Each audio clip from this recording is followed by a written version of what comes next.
She was handed over like merchandise by those who should have protected her. But in just 3 days, a stranger saw in her what no one ever had. If you like stories like this, be sure to subscribe to this channel. We post every day, continuing. The heat of Manchester seemed to drain the life from everything around. In the rookery, the wooden and brick houses clustered like crooked teeth in a wounded mouth, and the smell of open sewers mingled with the sickly sweet aroma of low tide from the nearby marsh. It was there in that forgotten corner of the world that Lara had grown up believing she was less than she was. Since childhood, her parents had forced her to limp. It wasn't a real disability. It was pure theatre, rehearsed every day until her muscles memorized the lie. Her right leg always a little slower, her foot dragging subtly but noticeably, her posture slightly curved to the left. 23 years sustaining a charade that became part of her identity. A crippled woman isn't useful to them, her mother, Mrs. Eleanor, would repeat whenever Lara questioned why she needed to pretend. They were Colonel Maxwell's men, the businessmen, who controlled everything in the region, from public works contracts to who could open a business in the neighborhood. Maxwell had a habit of choosing the most beautiful young women from the community to work in his downtown nightclubs. Officially, they were waitresses. In practice, everyone knew what their true work was. Lara learned to hate her own steps.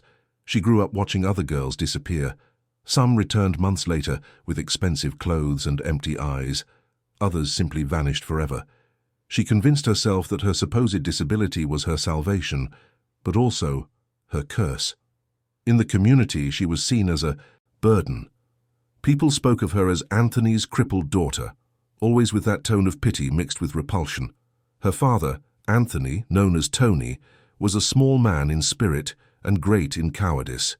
He worked as a caretaker for one of Maxwell's henchmen, sweeping yards and painting walls in exchange for a pittance that barely paid for the cheap whiskey he drowned his sorrows in every night.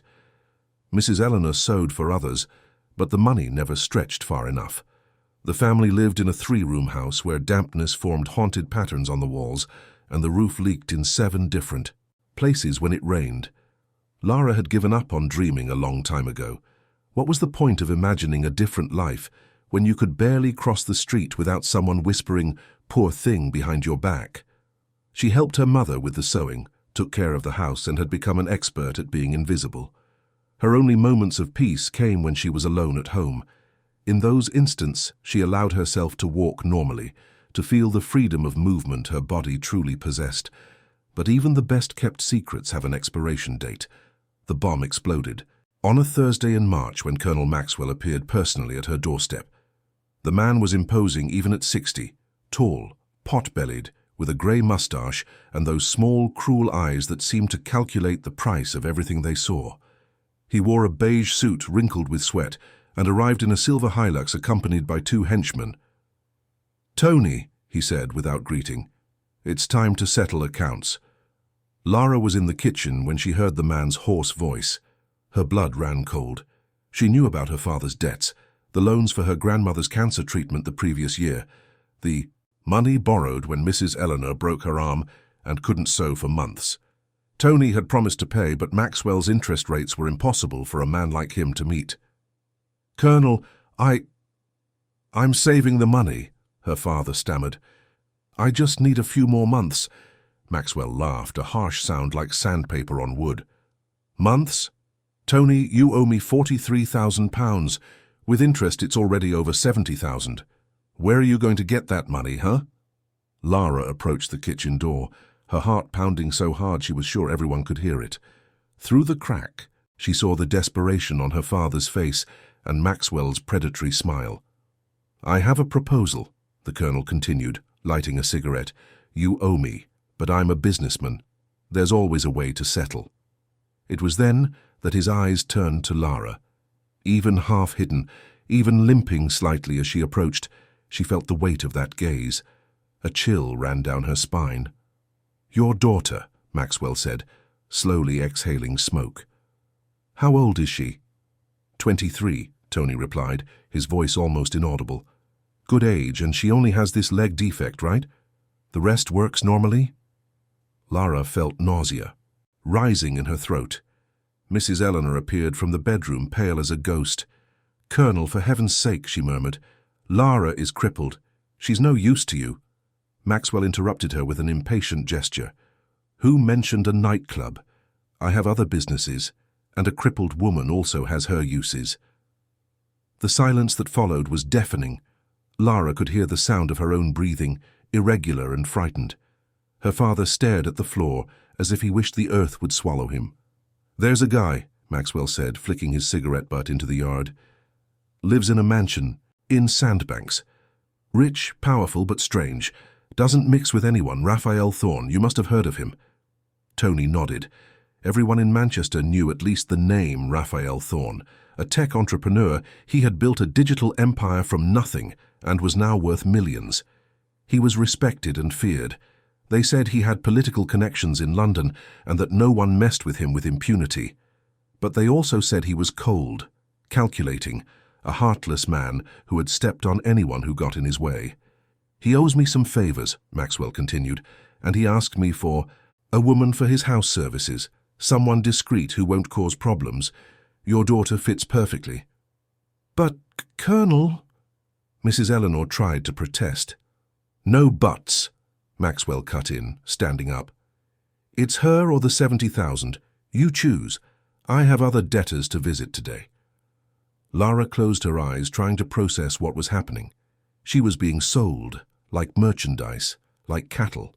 Her whole life pretending to be crippled so as not to become a man's property, and now she was being handed over precisely because of it. "When?" Tony asked, his voice broken. "Tomorrow morning. I'll pick her. Up at 7. And Tony?" Maxwell paused, his tone turning into pure threat. "If you try to run or do anything stupid, I'll burn this house down with you in it. Understood?" After the colonel left, the house was plunged into a morbid silence. Lara emerged from the kitchen, limping, as she always did in front of her parents, but inside she was crumbling. Mrs. Eleanor cried softly on the old sofa, her hands covering her face. Tony had disappeared. He had probably gone to get drunk at the corner pub. "Mother," Lara said, sitting beside her. "Forgive us, daughter." "Mrs." Eleanor sobbed. "Forgive us, there was no other way." Lara wanted to scream, to curse, to break everything in the house.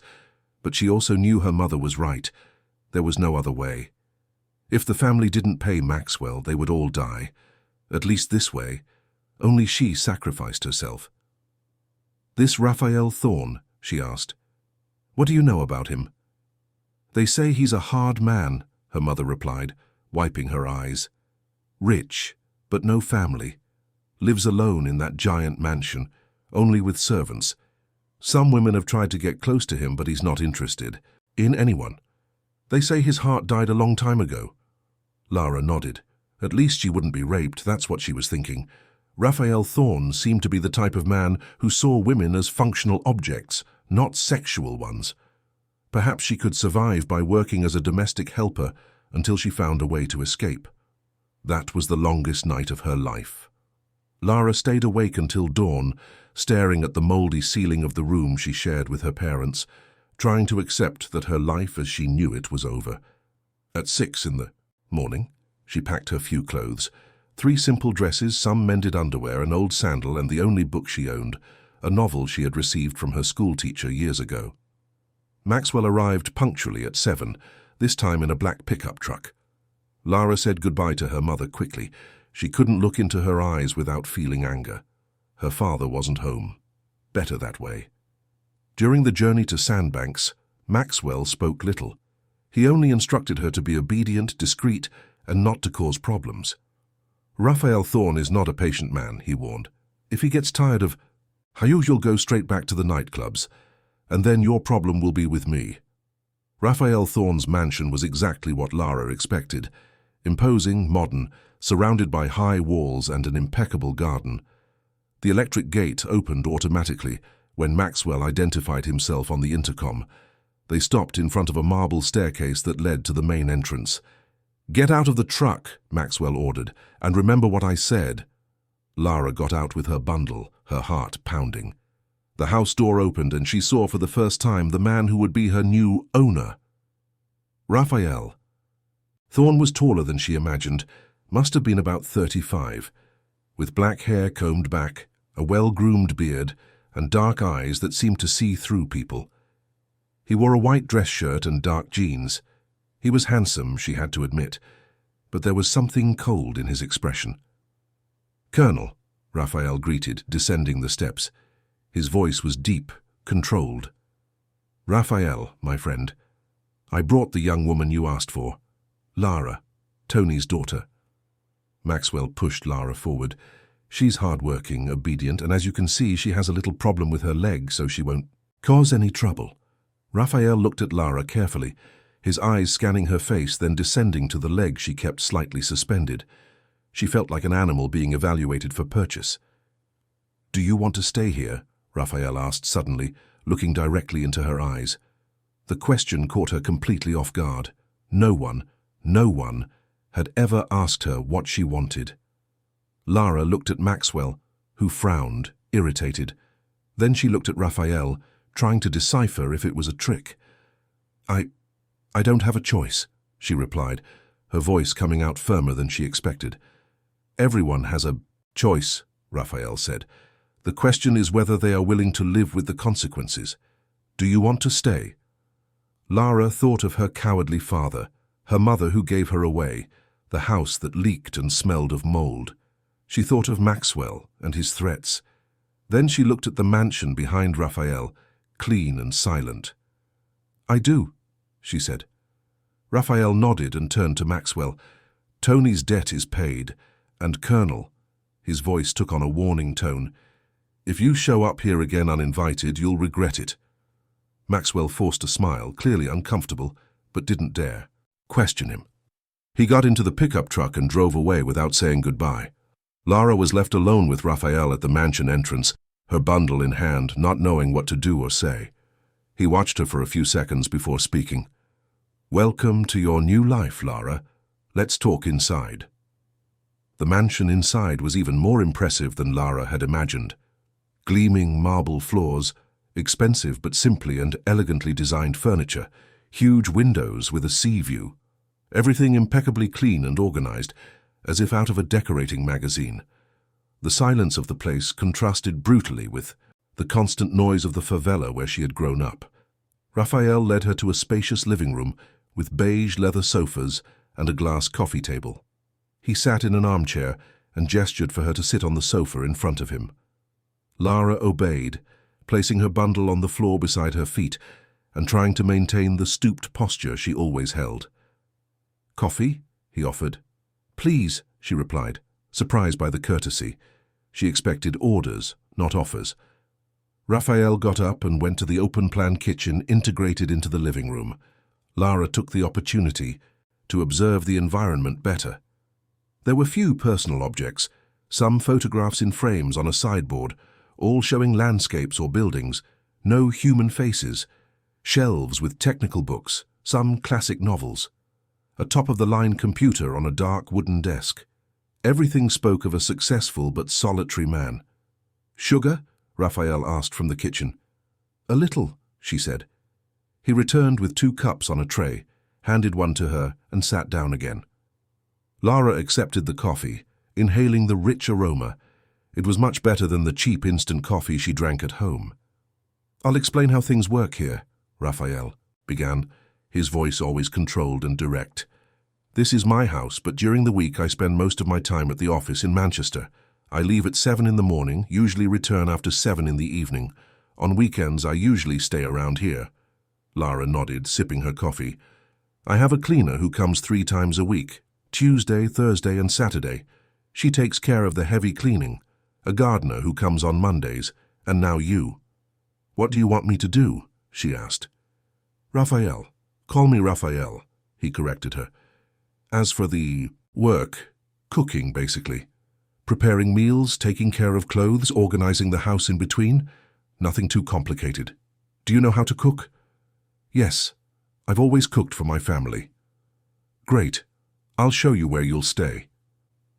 Raphael led her down a corridor that led to the bedrooms.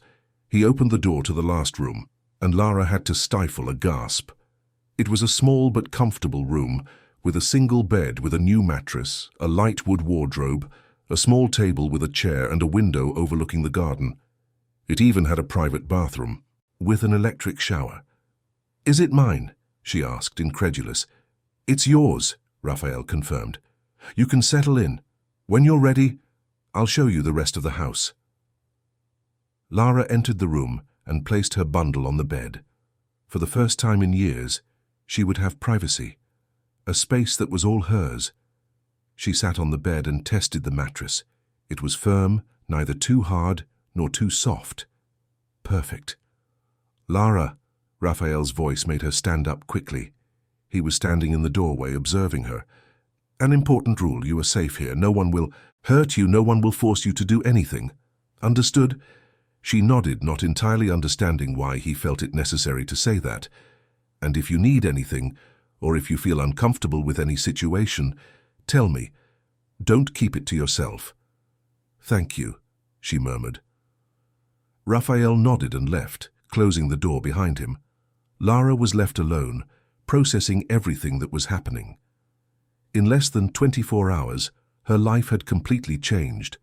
She was in a mansion, with her own room, being treated with respect by a man she barely knew. It was too good to be true. She unpacked her few clothes and put them in the wardrobe, which seemed gigantic compared to what she had at home. She took a long shower, letting the hot water relax muscles she didn't even know were tense.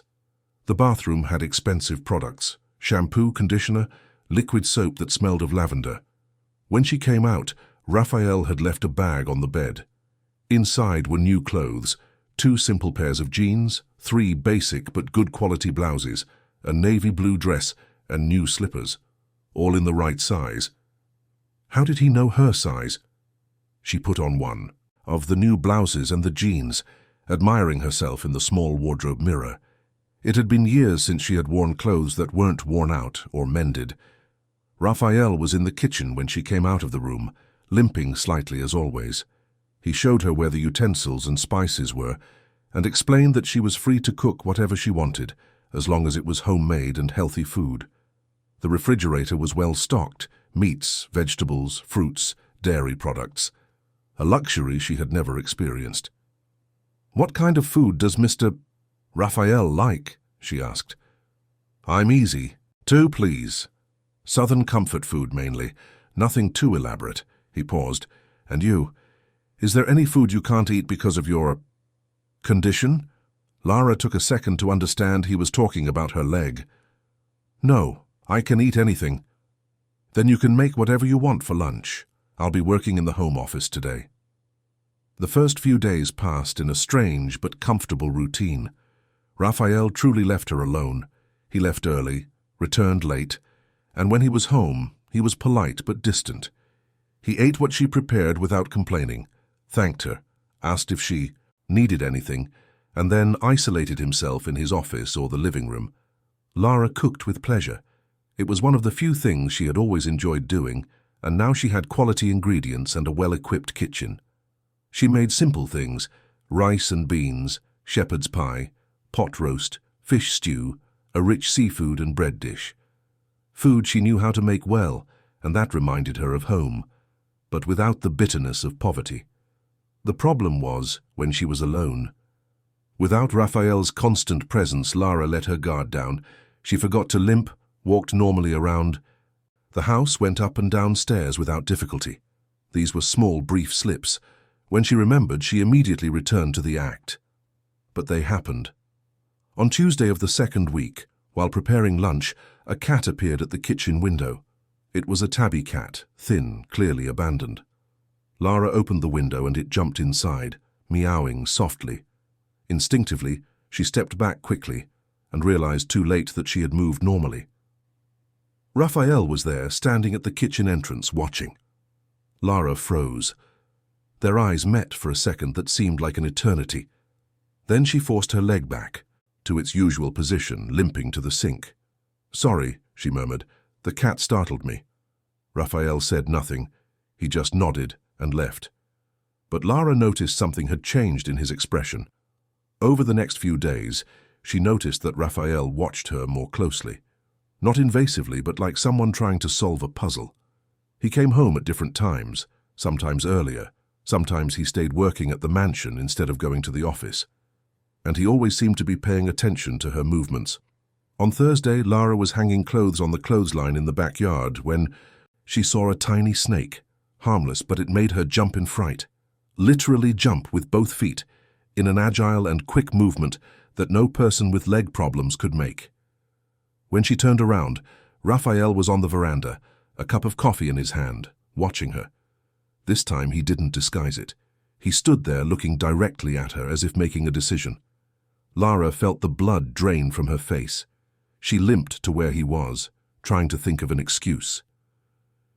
"Mr. Raphael, Finish hanging the clothes," he said calmly. "Then we'll talk." The rest of the afternoon passed in horrible tension. Lara couldn't concentrate on anything, dropped objects, burned the dinner rice. Raphael ate in silence, but she noticed he barely touched the food. When he finished, he stood up and said, "Tomorrow is Friday. I won't be going to the office. I want you to prepare a hearty breakfast. We're going to have a long talk." Lara barely slept that night. She imagined scenarios, Raphael discovering the lie and kicking her out, calling Maxwell, turning her over to the police for fraud. Or worse, perhaps he would be furious at being deceived and do something terrible to her. The next morning, she prepared a lavish breakfast: warm French bread, grilled halloumi cheese, scrambled eggs, fruit, fresh orange juice, freshly brewed coffee. She arranged everything on a table on the veranda overlooking the sea, as Raphael liked. He appeared promptly at 8, wearing shorts and a t-shirt, the first time she had seen him in casual clothes. He sat at the table and began to eat slowly, as if he had all the time in the world. Lara stood beside him, nervous, waiting for him to speak. "Sit down," Raphael said, indicating the chair, opposite him. "But Sit down," he repeated firmly. Lara obeyed, limping to the chair. Raphael continued eating for a few more minutes, chewing thoughtfully, looking at the sea. Finally, he placed his cutlery on the plate and leaned back in his chair. "The act is over," he said, his voice calm but firm. Lara's stomach dropped. "I don't understand."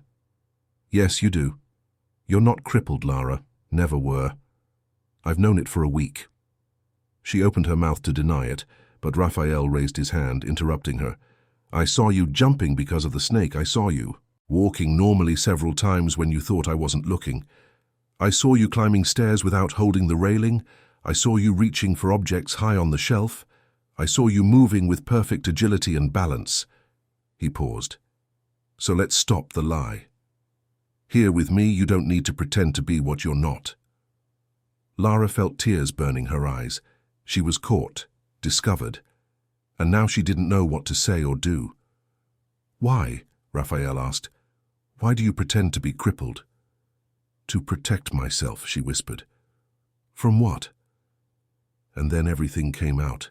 23 years of lies, of shame, of suppressed pain.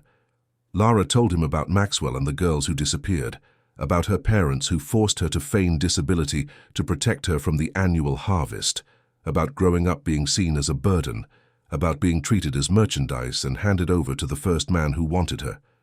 "My parents sold me," she sobbed, "not because they loved me and wanted to protect me. They sold me because I was a problem, a burden they wanted to get rid of. And I stayed here pretending to be crippled because I'm scared. Scared that if you find out I can walk normally, you'll send me away or turn me over to Maxwell or—" Her words were interrupted by uncontrolled crying. Years of humiliation, of feeling inferior, of believing she had no value, all surfaced at once. Raphael remained silent for a long time, watching her cry. When she finally calmed down, he leaned forward and spoke, his voice softer than she had ever heard. "Listen closely to what I'm going to tell you, Lara. You are not broken. Broken is the world that made you believe you had no worth." She looked up, surprised. "You are safe here," he continued. "I won't hand you over to anyone, I won't send you away, I won't hurt you, but I also won't allow you to keep pretending to be something you're not. From now on, I want you to walk normally. I want you to be yourself." "I don't know if I remember how," she admitted, wiping her tears. Raphael stood up and extended his hand to her. "Then let's relearn together." Lara looked at his extended hand, then at his face. There was no pity there, no disgust, no contempt. There was something she couldn't quite identify, but it made her feel safe. Hesitantly, she took his hand and stood up, completely forgetting to limp. Raphael smiled, the first true smile she had seen on his face. "Now, walk to the edge of the veranda," he said. Lara took a few steps, then stopped, confused. Like this? Like this. Without pretending, without hiding. Just walk. She walked to the edge of the veranda, her movements natural and fluid. When she turned to look at him, Raphael was smiling again. "Beautiful," he said simply. "You are beautiful when you are yourself." And for the first time in 23 years, Lara believed him.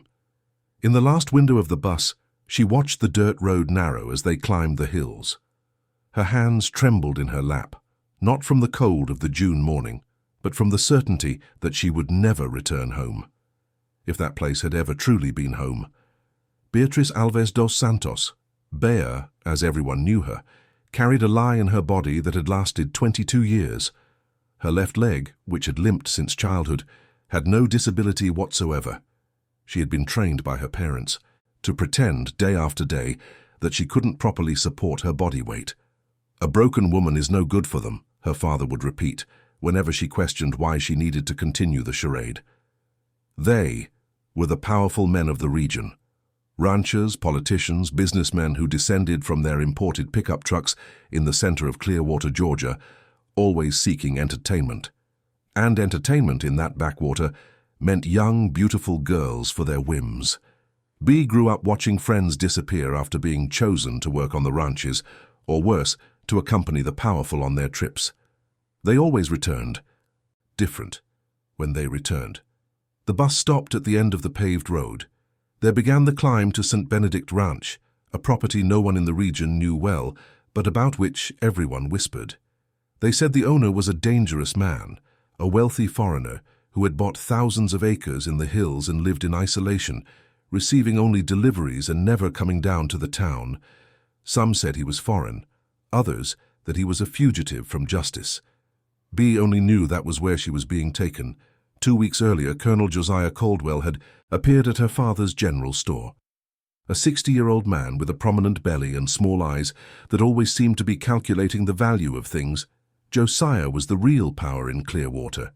The mayor was his godson, the sheriff his brother-in-law, and half the land in the region bore his name in the registry office.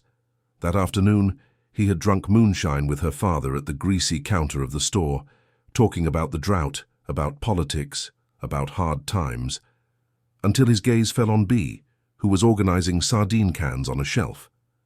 "Is that your girl, Anthony?" "Yes, Colonel, that's Bea, but she's, well, you see, don't you, born with a problem in her leg."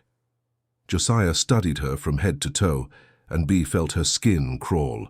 She forced the limp to be more apparent, pretending to stumble while carrying a box. "Pity," the Colonel murmured.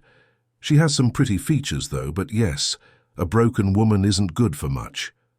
She almost laughed with relief. Once again, the lie had protected her. But the feeling didn't last long. "Speaking of which, Anthony," Josiah continued, "I have a deal to settle. That strange foreigner up in the hills, Santiago. He's been buying provisions here in the region, but he always sends his ranch hands to fetch them. Never comes down to talk to civilized folk." "What about him, Colonel?" "I have a partnership proposal to make. I want him to invest in a cattle ranch I'm setting up. But the man won't receive me. I've sent messages 3 times. Josiah spat on the ground. "These rich folk think they're better than us." "And what do you want me to do?"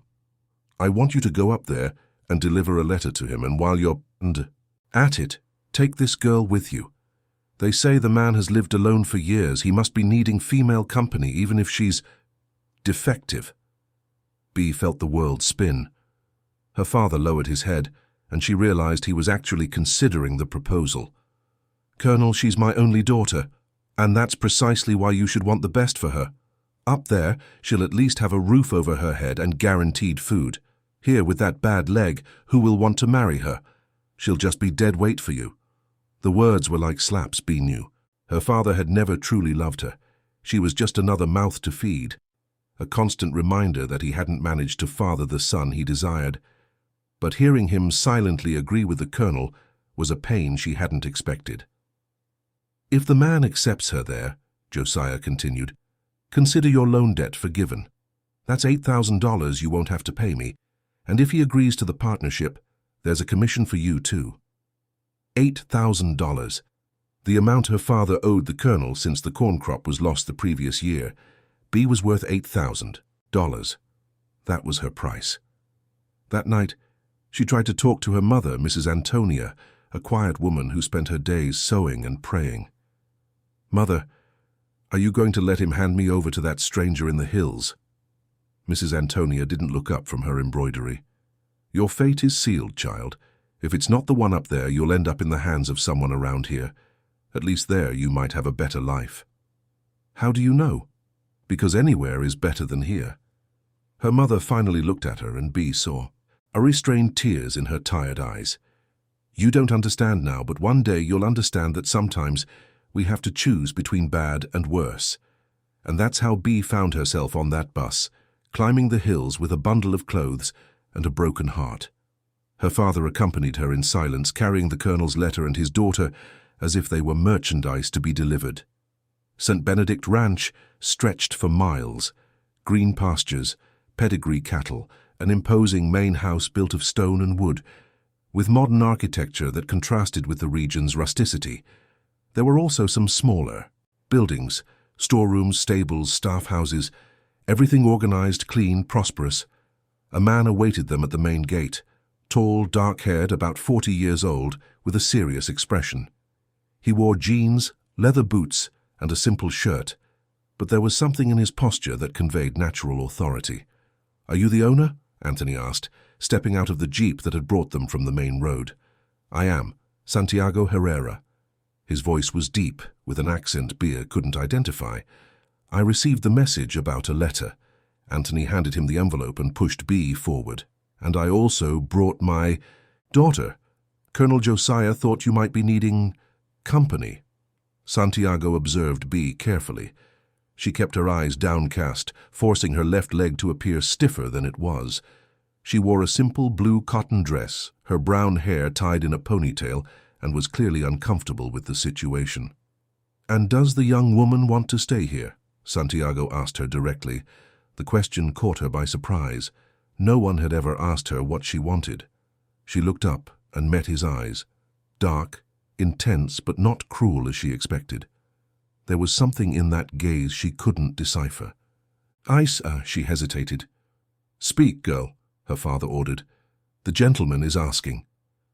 Bea looked at her father, then at the ranch, then back at Santiago. She knew that if she went back home, it would only be a matter of time before she was handed over to another man. At least here. "I do," she murmured. Santiago nodded. "Then you can stay." He turned to Anthony. "Tell Colonel Josiah I have no interest in partnerships, and you can leave. Now." The coldness in his voice was unmistakable. Anthony swallowed hard, gave his daughter some quick recommendations about being obedient and not causing trouble, and left without even saying a proper goodbye. Bea watched him drive down the hill and felt a door close forever in her life. "Come," Santiago said.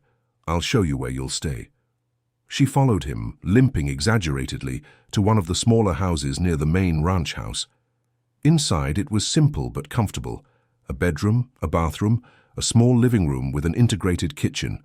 The windows overlooked the pastures and the hills in the background. "You can use it freely. There's food in the fridge, toiletries in the bathroom. If you need anything, just let me know." "And what do you expect from me?"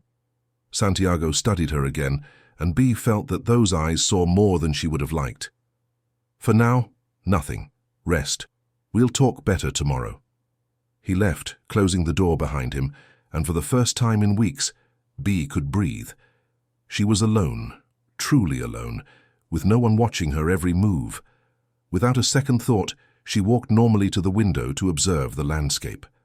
Her steps were firm, confident, without any trace of the limp she had faked her whole life. It was then that she noticed a shadow moving outside. Santiago was standing near the side window. from where he could see her perfectly, and he had witnessed everything. Their eyes met through the glass, and B felt her blood run cold. He had discovered the lie in less than an hour. For the next 2 days, Santiago behaved as if nothing had happened. He appeared for meals, always polite, never intrusive. He asked if she needed anything, if she was comfortable, if the food was good. B answered monosyllabically, unable to relax. She knew he knew.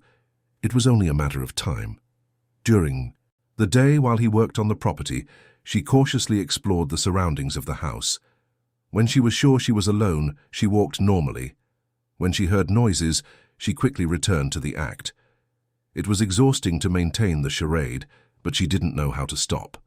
On the morning of the 3rd day, Santiago appeared earlier than usual. B was in the kitchen, preparing coffee, when she heard his footsteps approaching. Quickly, she forced her leg to stiffen and feigned difficulty reaching for a cup on the high shelf. "The act is over." His voice, calm, but firm, made her freeze. She turned slowly, still holding the cup. "How?" "You heard me. I saw you walking normally yesterday and the day before. There's nothing wrong with your leg." B felt her legs, both of them, weaken.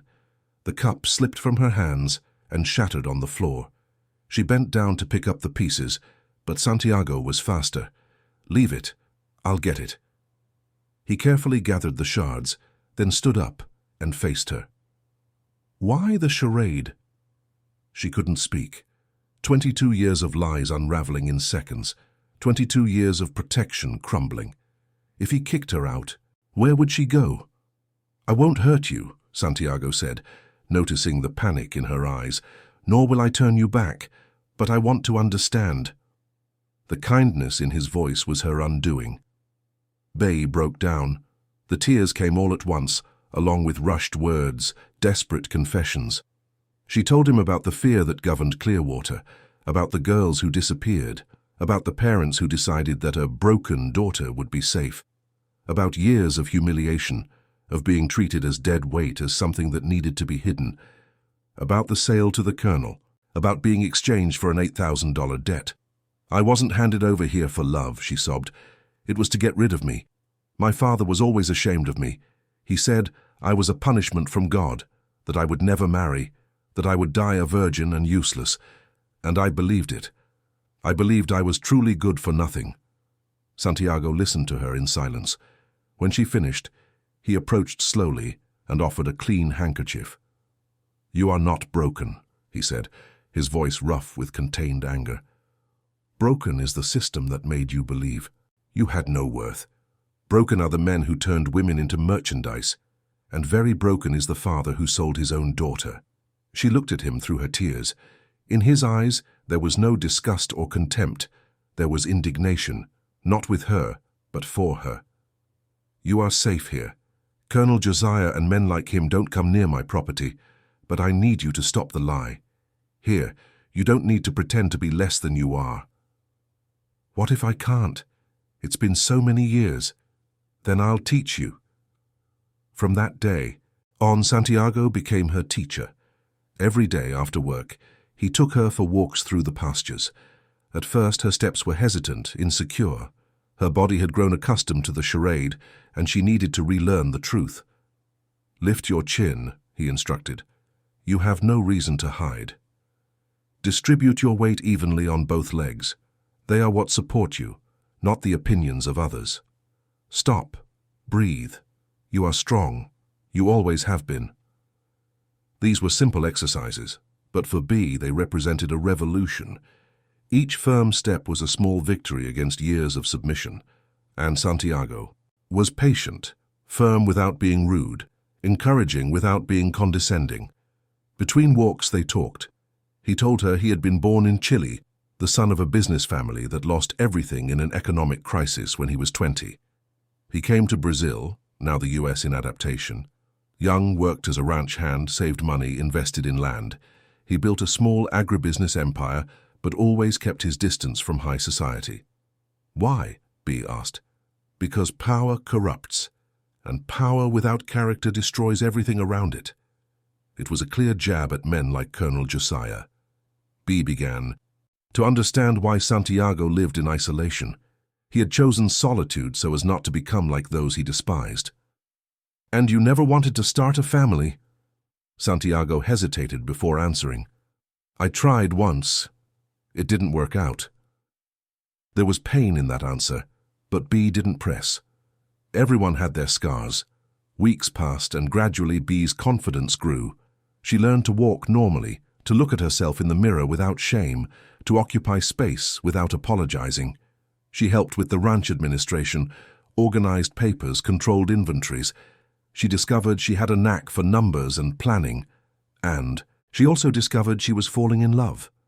It was impossible not to notice Santiago's quiet strength, the respectful way he treated his employees, the infinite patience he had with her. It was impossible not to notice his defined muscles when he worked shirtless in the afternoon heat, or the way his eyes darkened when he met her in the morning. The sexual tension between them grew every day, an accidental touch when he adjusted her posture during their walks, the gaze that lingered when they thought the other wasn't looking, the forced proximity when they worked together in the office. One night, after 2 hours of organizing documents side by side, the tension became unbearable. Bay got up to get water and stumbled. This time, for real. Santiago held her by the waist, preventing her fall, and for a moment they stood there, pressed together, breaths quickening, eyes locked. "B," his voice was hoarse. "I know," she murmured. "I'm feeling it too." He pulled away abruptly. "It's not right." "Why?" "Because you're still discovering yourself. Because you ended up here against your will, because I'm 10 years older, because I can choose," she interrupted him, surprising him with the firmness in her voice. "For the first time in my life I can choose, and I choose you." Santiago studied her for long seconds. Then, slowly, he raised his hand and brushed a lock of hair from her face. "Are you sure?" "Absolutely." The kiss came softly, questioningly, as if he was still afraid of taking advantage of the situation. But when B responded with equal intensity, when her hands got lost in his hair, when a low moan escaped her throat, Santiago lost control. The office desk was forgotten. They moved towards the main house between urgent kisses and exploring hands until they reached his bedroom. There, Santiago became careful again. He slowly removed each piece of her clothing, depositing kisses on every inch of revealed skin, whispering words of adoration in Spanish that she didn't understand, but whose meaning she felt in her soul. When they finally united, it was with tenderness and passion in equal measure. B cried, not from pain, but from overwhelming joy. It was the first time she made love, and not just had sex. It was the first time she felt desired for who she truly was, not for what she pretended to be. Afterward, lying naked between the sheets, Santiago embraced her against his chest and said, "I love you. I love you too." It was the purest truth both had uttered in years. But their happiness was short-lived. The next dawn, strange noises woke Santiago. There were footsteps on the veranda, whispers, the sound of something being dragged. He got up silently and asked B to stay in the room. He grabbed a shotgun from the closet and went out to investigate. Outside, he found 2 men prowling the property. They weren't ordinary thieves, they were well-dressed, armed, clearly on a mission. Santiago silently circled them and apprehended them before they noticed his presence. "Who sent you here?" One of them, after some persuasion, confessed, "Colonel Josiah, he said you were hiding something that belonged to him." Santiago understood immediately.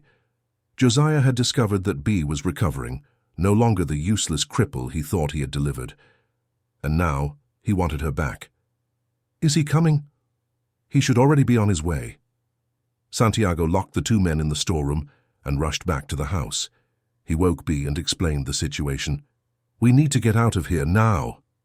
She quickly packed a backpack while he gathered money and important documents. The plan was to descend the hills by the back road and head for Atlanta, where Santiago had contacts who could help them. But when they left the house, it was already too late. The lights of several cars climbing the main road were visible in the darkness, and from the back road, other lights approached. They were surrounded. "Go back inside," Santiago ordered. "Lock the doors, hide in the basement. I'll handle this. I won't leave you." "B, please." A Molotov cocktail flew towards them, hitting the side of the main house. The fire spread quickly through the dry wood. Santiago pulled B away from the blaze, but outside they were surrounded. Colonel Josiah emerged from the shadows, accompanied by 6 armed men. He was unrecognizable, his face red with rage, his eyes bloodshot with hatred. He pointed a pistol directly at B. "Hand her over, foreigner, and maybe I'll let you live." "She's not your property," Santiago replied, positioning himself in front of B. "Yes, she is. I paid for her. $8,000 of debt forgiven. And I found out her scoundrel father tricked me. The tramp isn't crippled at all. She's worth much more than that." Josiah aimed at B's leg. "Since she was faking before, now she'll limp for real." The shot never came. B acted on instinct. Years of repressed anger exploded all at once. She grabbed the kerosene lamp that was on the ground and hurled it at the colonel. The explosion lit up the night and unbalanced his men. Santiago took advantage of the confusion to attack. He was not a violent man by nature, but he had learned to defend himself in the streets of Santiago when he was young, and he was fighting for the woman he loved. The fight was brutal and quick. Josiah, accustomed to having henchmen do his dirty work, didn't expect real resistance. When he found himself alone, his men knocked out or fleeing, he tried one last desperate move. He pointed the gun at his own head. "If I can't have her, no one can." But B was no longer the frightened girl who had arrived there months earlier. She ran towards him and, in a move she had learned by watching Santiago train, disarmed him with a precise kick to the hand. The gun flew far, away. Josiah fell to his knees, and for the first time in decades he was defenseless. "You're not even worth the bullet," Santiago said, panting. "But you will pay for the years of terror you spread throughout this region." They tied Josiah with ropes and locked him in the same makeshift cell where his henchmen were. The main house burned in high flames, but neither of them cared. It was as if both their pasts were turning to ashes, along with the structure. "And now," B asked, "now we'll go to the city and turn this trash over to the federal police. I have contacts who will ensure he's investigated for human trafficking, corruption, and all the other crimes he committed." "And then?" Santiago pulled her close and kissed her intensely, right there, with the fire crackling behind them. "Then we'll build a new house, a new life, together." 6 months later, Colonel Josiah was serving time in a federal penitentiary. The investigation his arrest triggered exposed a network of corruption that brought down politicians, judges, and businessmen in 3 states. Clearwater had to elect new representatives, now closely monitored by human rights organizations. Bay and Santiago married in a simple ceremony, with only the ranch employees as witnesses. The new house, built on the same spot where the old one had burned, was smaller, cozier, with large windows that allowed them to see the entire expanse of the hills. B discovered she had a talent for rural administration and officially took over the ranch management. Santiago taught her about investments, commodity markets, strategic planning.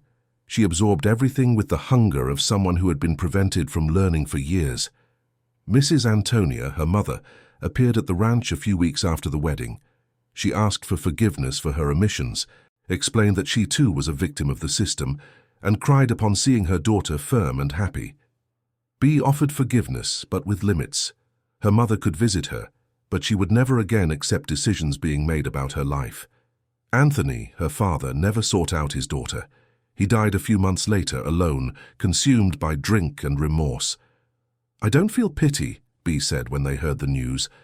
"I feel pity for the man he could have been, but chose not to be." Santiago hugged her. He understood. He too had cut ties with family, members who prioritized money over dignity. On the eve of their first wedding anniversary, B discovered she was pregnant.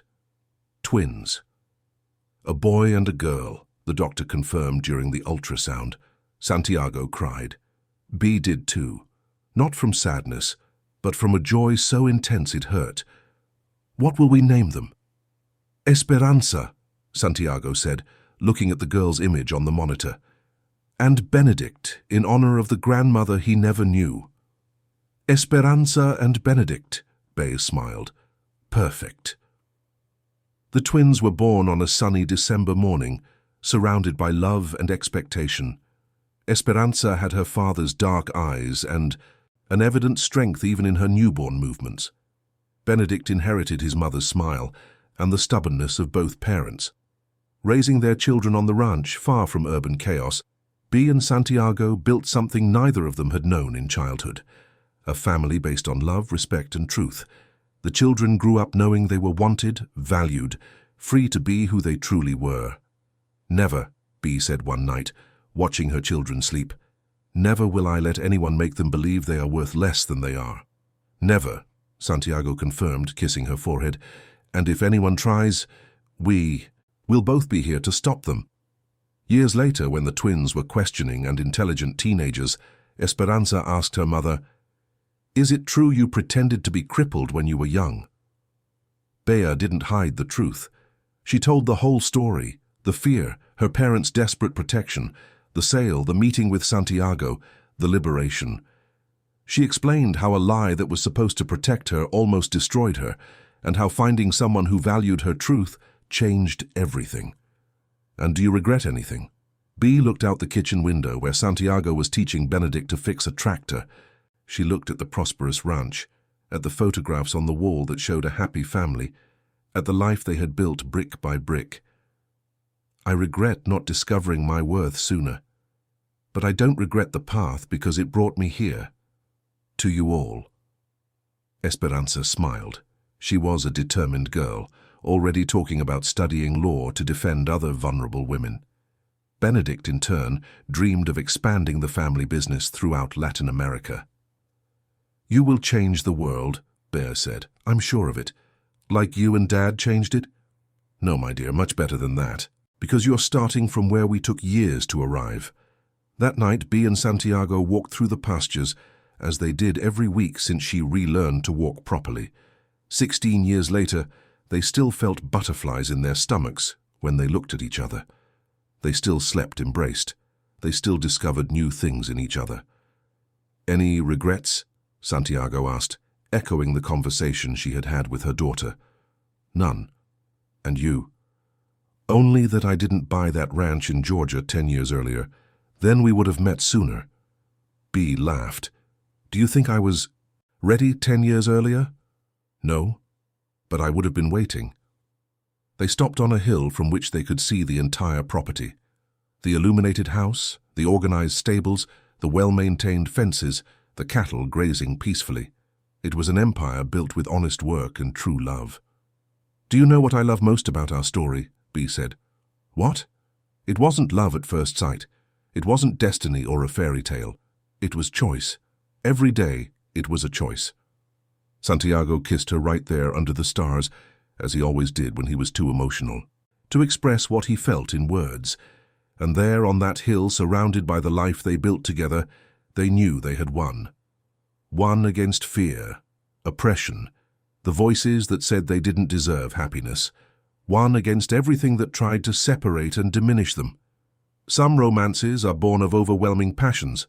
Others, like theirs, are born of the courage of two people who refused to accept less than they deserved and chose, every single day, to build something greater than themselves. In the end, that's what changed everything, not just love, but the daily decision to honor it, protect it, and make it grow. And as they walked down the hill hand in hand, Bea no longer limped. She no longer pretended to be smaller. She walked firmly, head held high, mistress of herself and her own destiny. Exactly as it should have always been.